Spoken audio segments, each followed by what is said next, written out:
हम डिस्कस कर रहे थे टाइफाइड फीवर के बारे में। टाइफाइड फीवर एक इन्फेक्शन है जो कि साल्मोनेला टाइफी नामक बैक्टीरिया के द्वारा फैलता है। अगर इसके कोजेस की बात करें कि किन किन कारणों से बैक्टीरिया अपने शरीर के अंदर जा सकता है, तो अगर आपने दूषित भोजन किया है या दूषित पानी पिया है तो साल्मोनेला टाइफी नामक जीवाणु शरीर में चला जाएगा और टाइफाइड नामक बीमारी पैदा कर देगा। ठीक है, लक्षण के बारे में देखिएगा। टाइफाइड जैसे ही टाइफाइड का वायरस अपने बॉडी में गया, इन्फेक्शन हुआ, अपन को सबसे पहले फीवर आएगा। क्या आएगा? बुखार आएगा। 104 डिग्री फ़ारेनहाइट तक का बुखार आ सकता है। ठीक है, वीकनेस रहेगी, कॉन्स्टिपेशन रहेगा, हेडेक रहेगा जो कि कॉमन है इसमें, diarrhoea and vomiting late symptom है और मुंह में छाले पड़ जाएंगे। ठीक है, अंत में इसमें लीवर और स्प्लीन भी बढ़ जाते हैं अगर ट्रीटमेंट सही तरीके से नहीं लिया गया तो। ठीक है, इन्वेस्टिगेशन की बात करते हैं, कौन कौन से इसमें इन्वेस्टिगेशन किया जाता है। तो सबसे पहले देखिएगा, इन्वेस्टिगेशन में अपन जब सीबीसी करेंगे तो सीबीसी में यानी कि ब्लड में डब्ल्यूबीसी की संख्या कम देखने को मिलेगी। इओसिनोफिल जो है कि एब्सेंट रहेगा और लिम्फोसाइट भी इसमें एब्सेंट रहेगा।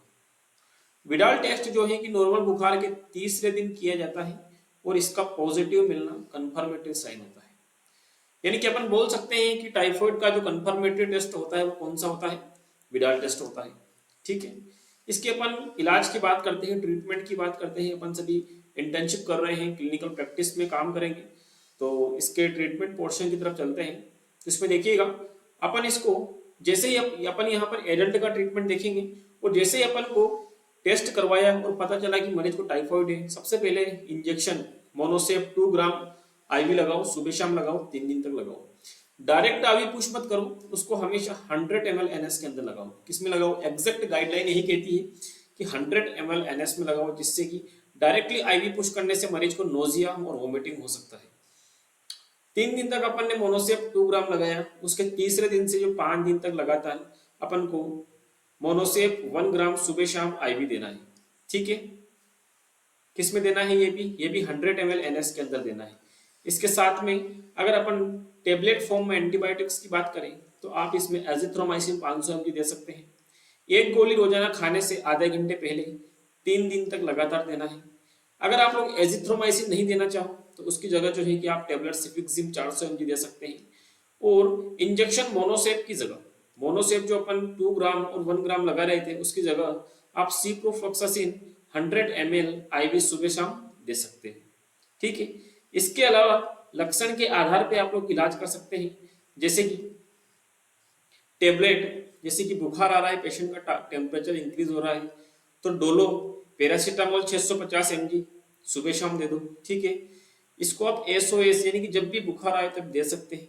गैस की समस्या के लिए टेबलेट रेंटेक 150 mg की दे दो, खाली पेट सुबह शाम दे सकते हैं। अगर कमजोरी है तो टेबलेट न्यूरोकाइन दे दो। ठीक है, अब अपन एक केस स्टडी को डिस्कस करेंगे कि किस प्रकार से आपके पास वो मरीज आता है और आप उसको किस प्रकार से हैंडल करोगे। ठीक है, अपन इंटर्नशिप पढ़ रहे हैं, इंटर्नशिप के अंदर अपन देखेंगे कि आप लोग क्लिनिकल प्रैक्टिस में किस प्रकार से जो है कि मरीज को हैंडल करते हो। तो इसमें देखिएगा, फर्स्ट केस स्टडी देखिएगा। एक पूजा नाम की महिला जिसकी उम्र 22 वर्ष है, आपकी क्लिनिक पर आती है। वह बताती है कि उसको 7 दिन से लगातार बुखार आ रहा है, पेट में दर्द रहता है, मुंह में छाले पड़ गए हैं और हाथ पांव बहुत ज्यादा दर्द करते हैं। ठीक है, यानी कि शरीर बहुत कमजोर हो चुका है। ठीक है, आपके द्वारा जैसे ही महिला आई, आपने लिखा, इन्वेस्टिगेशन किया, तो इन्वेस्टिगेशन करने पर आपको पता चला कि उसका जो है कि विडाल टेस्ट पॉजिटिव है। आपने उसका बीपी लिया जो कि 109/76 है, यानी कि सिस्टोलिक 109 है और डायस्टोलिक जो है कि 76 है। आपने उसका पल्स चेक किया तो पल्स जो है कि 79 है और रैंडम ब्लड शुगर जो कि आपने लिया वो है क्या है? 119 है। O2 सेचुरेशन आपने देखा जो कि 99% है। ठीक है, अब आती है इसके ट्रीटमेंट वाले पोर्शन की। ये तो आपने जो भी आप करते हो कर दिया आपने। अब आते हैं ट्रीटमेंट वाले पोर्शन पे। आप उसको इंजेक्शन मोनोसेप 2 ग्राम 100 ml एनएस में 3 दिन तक सुबह शाम लगातार दोगे। इंजेक्शन उसके बाद 3 दिन के बाद इंजेक्शन मोनोसेप 1 ग्राम 100 ml एनएस में अगले 5 दिन तक देना है। टोटल अपन को 8 दिन तक इंजेक्टेबल एंटीबायोटिक देनी है। इसके साथ में आप पेंटोसिट 40 mg 40 mg, या अगर ये अवेलेबल नहीं हो तो इसकी जगह आप रेंटेक लगा सकते हैं बीडी में 7 डेज तक कंटिन्यू। रेंटेक और ओंडेम आपको हमेशा सेफ्ट्रेक्सोन के साथ में लगाने हैं, चाहे आप सेफ्ट्रेक्सोन 1 ग्राम लगा रहे हो या 2 ग्राम लगा रहे हो, ठीक है। आगे देखिएगा इसमें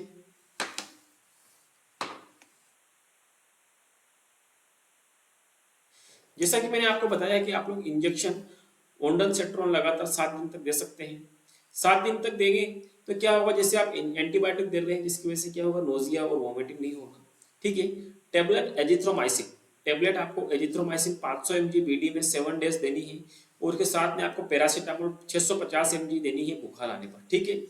उसको कुछ ज्ञान की बातें भी बता देनी है कि आपको किन किन बातों का ध्यान रखना है ताकि आपकी सेहत अच्छी रहे और आप टाइफाइड की जैसी बीमारी से मुक्त हो जाए। तो उसको इंस्ट्रक्शन देना है कि जैसे ही बीमारी का पता चले, जैसे ही टाइफाइड पॉजिटिव आया तो मरीज को कंप्लीट बेड रेस्ट की सलाह दे देनी चाहिए, ठीक है। ऐसा नहीं कि दे अटरम सटरम कोई भी काम करने लग जाए जिससे कि वो तबियत बिगड़ जाए, ऐसा नहीं करना है। मरीज को बोलना है कि आप लोग कंप्लीट बेड रेस्ट कीजिए। मरीज को बोलना है कि स्पाइटी फूड यानी कि पिज्जा बर्गर कुछ दिनों के लिए बंद कर दे, ठीक है।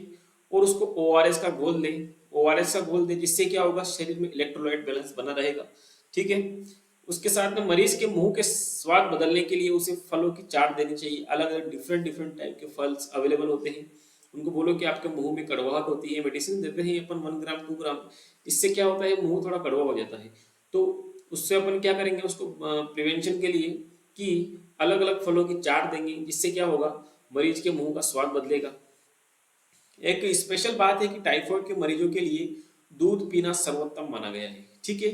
अगर आपको थ्योरीज केस स्टडी अच्छी लगी हो तो एक बार वीडियो को लाइक और चैनल को सब्सक्राइब जरूर कीजिएगा और बेल आइकन को दबाना ना भूलिएगा, ठीक है।